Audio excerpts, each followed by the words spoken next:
After work, silence is golden for this young leader who delights in the pursuit of knowledge.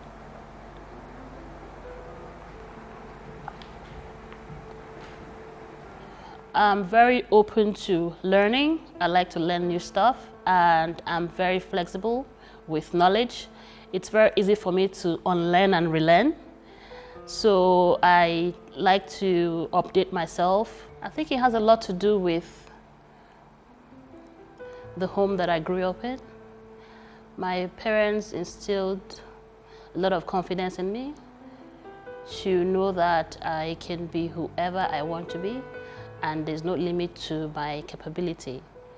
My parents believe so much in me that sometimes it's more about not disappointing them than actually it being about me. It's more like they think I can do it, so I have to do it somehow, anyhow, it has to be done. I had a very loving and what I would consider amazing upbringing. I wouldn't trade it for the world. We moved around a lot of cities. Started from Onitsha, we moved to Calabar, we lived in Port Harcourt, we were in Lagos, and now I live in Abuja. So I've had my fair share of experience around Nigeria. And growing up for me was also good in the sense that my mom was a physical education teacher, so she kind of introduced us to the importance of health and fitness quite early. I remember back in the day, we would go to the stadium with her, we would jog, and my dad played a lot of tennis. He worked with Total. So he used to represent the company for tennis, so he has lots of medals in tennis. So we're introduced to the importance of fitness and health quite early. My sister now, even though she's a manager somewhere, she's also a fitness trainer. My brother is a fitness enthusiast. I work out. I'd consider myself very open-minded. I'm very open to diverse culture. And I mean, I have a lot of friends from across different backgrounds and ethnicities, and there's no limitation to how far I can go in terms of friendship, association, and collaborations.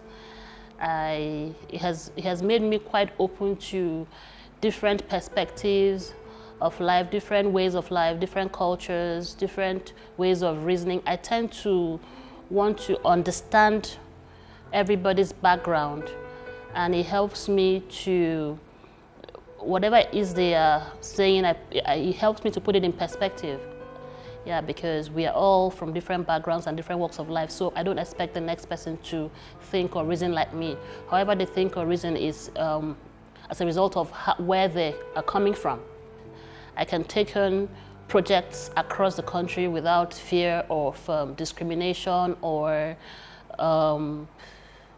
cultural differences or limitation to communication.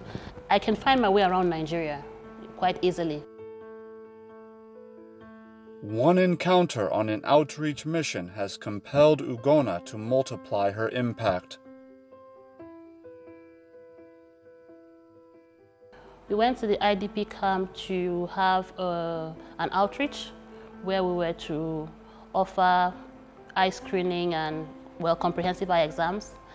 And then I met this guy. Obviously, he was displaced, very educated, and I was quite surprised that he could read perfectly well.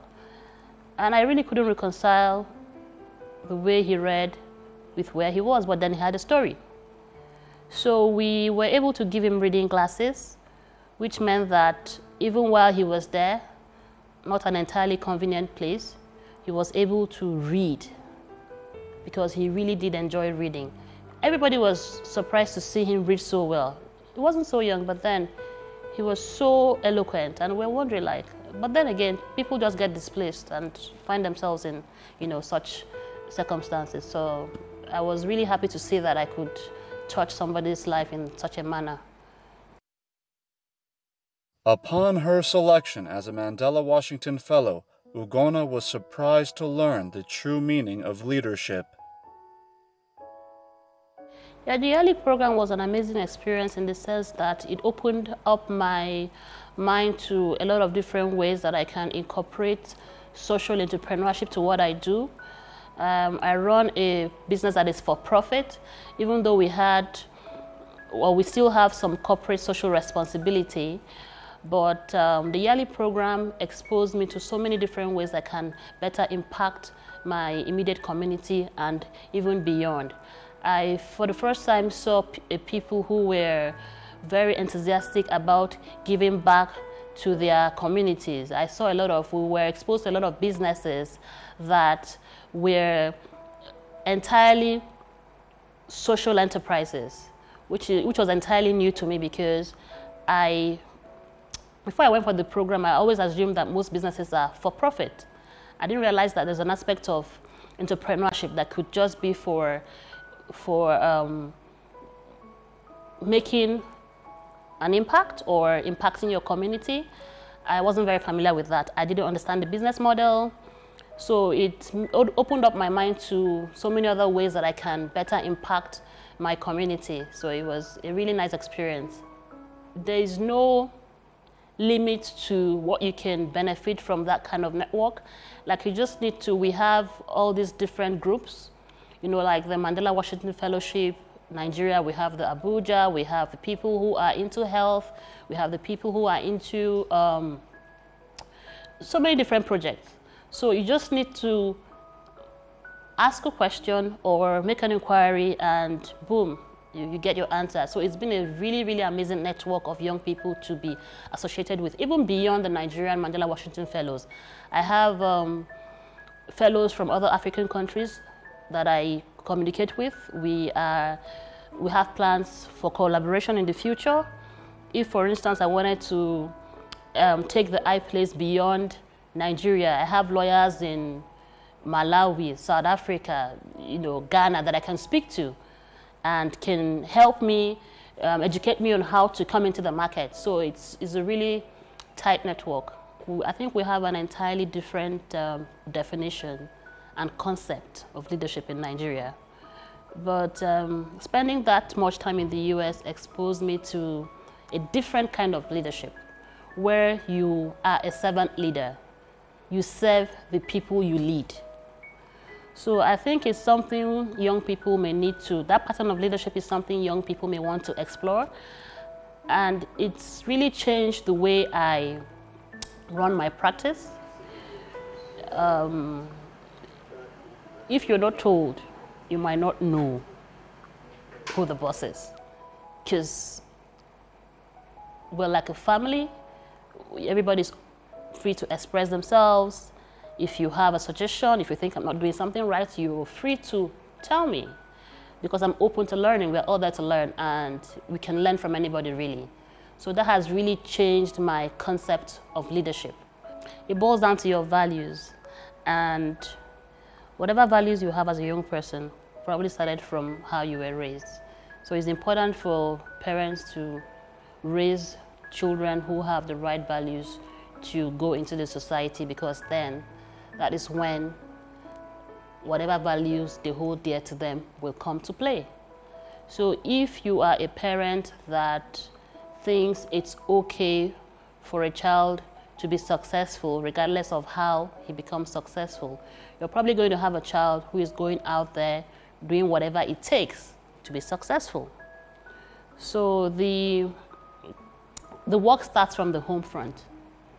So it's important for parents to raise children who know that it's not necessarily about the money or the wealth, but how you have impacted your community and what your legacy is in the long run.